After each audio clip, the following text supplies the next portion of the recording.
to be front end, we would do our shit in 45 minutes. Because we're fun. In the last one, What did you say? We're fun. Asshole. Is that what it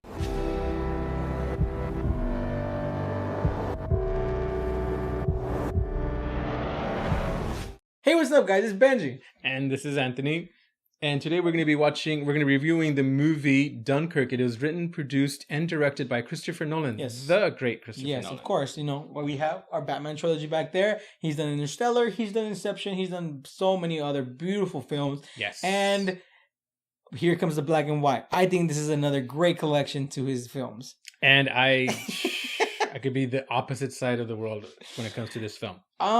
You know what? Let's go right into it. Dunkirk is actually about the World War II situation with the French and the English. Right after the French in France, the kind of like the defeat of the French and the English part, where they're evacuating from the beach, Dunkirk.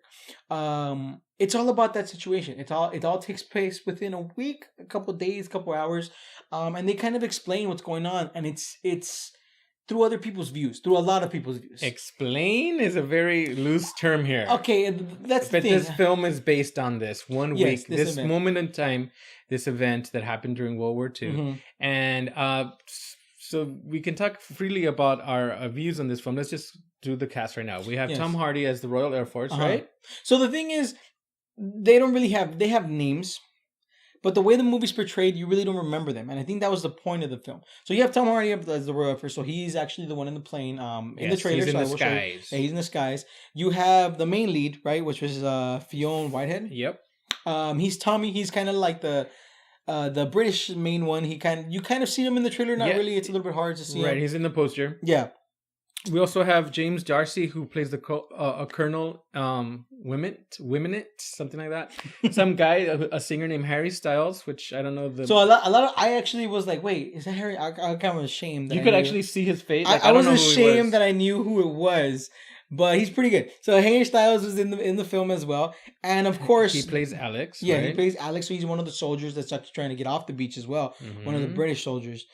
And then Cillian Murphy, which plays he's always in Christopher. Yes, films. Yeah, he was the Scarecrow in the first Dark Knight movie. He plays a soldier with post-traumatic stress disorder due to a boat that has sunk. He's also in the trailer. So honestly, a lot of the trailer was in this movie. A lot of it was. The movie was semi-short. It wasn't too long. Like, it wasn't long. It was physically. 2 hours and it was 2 hours and 6 minutes. I think it was a little bit less. Like, credits and all that kind of stuff. It was a little bit less.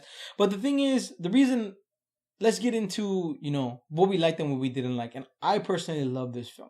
The sound. Love this film? I love this film. I love it. I don't care what anybody says. You didn't say that on the way home, guys. I love it. Yes, I did. I loved it. I think it's one of Christopher Nolan's top 5, even top 3 movies that he's ever made. And I haven't even seen one of them, which I'm not going to say which one because I'm going to keep you guys a secret. But in suspense. Looking at this movie visually, audio cues, the intensity, the things that I saw in the actors' eyes and faces and the way they acted portrayed for me in a different aspect of what other people thought. Of course, Anthony. I saw it as psychologically, I was there. I felt the suspense of hearing that plane coming over about to drop a bomb. I felt when they were underwater and trying to get out of the water to try to breathe. I felt when Tom Hardy was flying the plane and the decisions he had to make, the fighting scenes. There's a father and a son in this situation. Right. I felt like I was in between that argument. I think that's why this movie was really good for me. There wasn't a lot of dialogue, and I loved it. I loved that about the movie because it was all expressions. It was all emotions. It was all physical movements that just made you seem like, whoa, that was like, I feel sad now. I feel, when they actually got picked up. Because remember, we're not spoiling anything because this happened. This actually you can look it up. Yeah.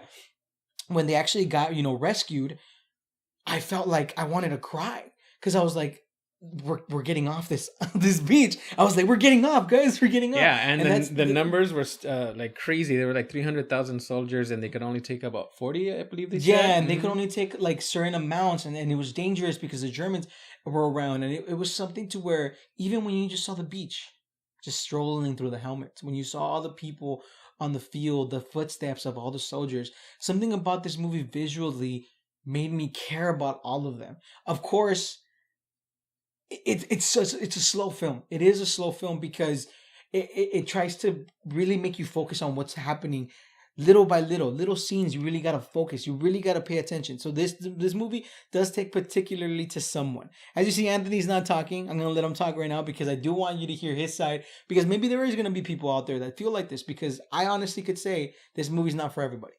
No, this movie is not definitely for everyone. I really like that you're passionate about this. Mm-hmm. I really enjoy hearing you describe it, because as you can tell, sometimes you go to a movie and you see two different films. For me, this movie was very loose-ended, and the structure, a lot of people are going to talk about the structure of this film. This film was not done in a traditional way, and that irked the shit out of me. As you all know by now, we've been doing this for almost a year. I am a writer. I write on my spare time. And there is no thread that you could be like, oh, this is where we're going and this is where... No. Some people like it. Yeah. Some people don't. This film is very tense. The musical score by Hans Zimmer is amazing, but for me, it doesn't deliver. It keeps you on suspense, and it kind of just like rubs its finger on your lip. It's like, I'm not going to give you what you want, but I'm going to take you almost there. So is it amazing? This movie is very interesting visually. Christopher Nolan is an amazing director. This man can direct you out of a paper bag. But for me, this time, I did not deliver. And yeah, like it does happen. Like you said, we saw two different films, and you know, when he sees like, you know, that suspense of the music, the scatter. I love the chaotic one. To me personally, this is actually my favorite war movie overall, and it's just because it gives me reality. This happened. This I felt like I was at war, you know, and I think that's the point of it. Like the chaoticness of a war isn't always like, hey, from point A to point B, that's how it ends, right? And right. Like I said, like it's something where like I love chaotic movies. I like when a lot of stuff is going on at the same time, if it makes sense at the end. A good example that doesn't is what's that dumb movie from Aliens? Prometheus. Like that, like stuff like that. It confuses me, but this one didn't confuse me because it all ended at the end. It all connected. Everything came connected, and even though it made me go, oh, so that's why that happened. Oh, so that's why that's connected to this. When I found out the main point of the times in the movie, which if you do go see, you'll understand, blew my mind. This movie, like... There's 3 different time frames. Yeah, and it blew my mind of how he did it. How Christopher Nolan did it again. He made me say, holy shit, you just blew my mind once again. Right. You just inceptioned me again. You just blew my mind. And it's crazy that like that's how I feel. We're gonna cue the sound, right? That's the thing. And yeah, like personally, I'm gonna say, you know, I'm gonna give this movie a 9 out of 10. The reason I'm not giving it a 10 out of 10 is because sometimes there was scenes I was confused about that did drag a little bit. There was a specific scene where it looked beautifully visually. It was just the captain walking down the beach, but then it went to another scene, and I was like, wait, I wanted more of that scene. Right. What's going on? And I did want more. And I do feel like Christopher Nolan has done better in the sense of bowing everything at the end. But personally, this is a 9 out of 10 for me. This is a movie that I do recommend going to see. Wow. I actually gonna give this movie a 5. I was gonna give it a 4, but it's the last 15 minutes of this film really, really are very striking. The imagery is impactful, and but I cannot recommend this movie. If anyone asks me on the street, I'll give it a chance. Save your $10, and yeah. I say go watch it if you have a chance. I personally would pay full price to go watch this, of course. Like you said, you wouldn't, but you know, 2 different opinions, 2 different eras, 2 different everything. And that's the whole basis of the show. But that's the good thing. That's the good thing. We do want to hear it down below. Let us know. Let us know what you guys think of, you know, these movies that kind of confuse you. Confuse you. Which one's your favorite Chris Nolan movie? Which one blew your mind to the point where you're like, I need to watch it again because I didn't understand that. Right. Don't forget to check us out on social media. We will be definitely posting a lot about this film, and also the one we just did, Valerian, which was another horrible movie this week.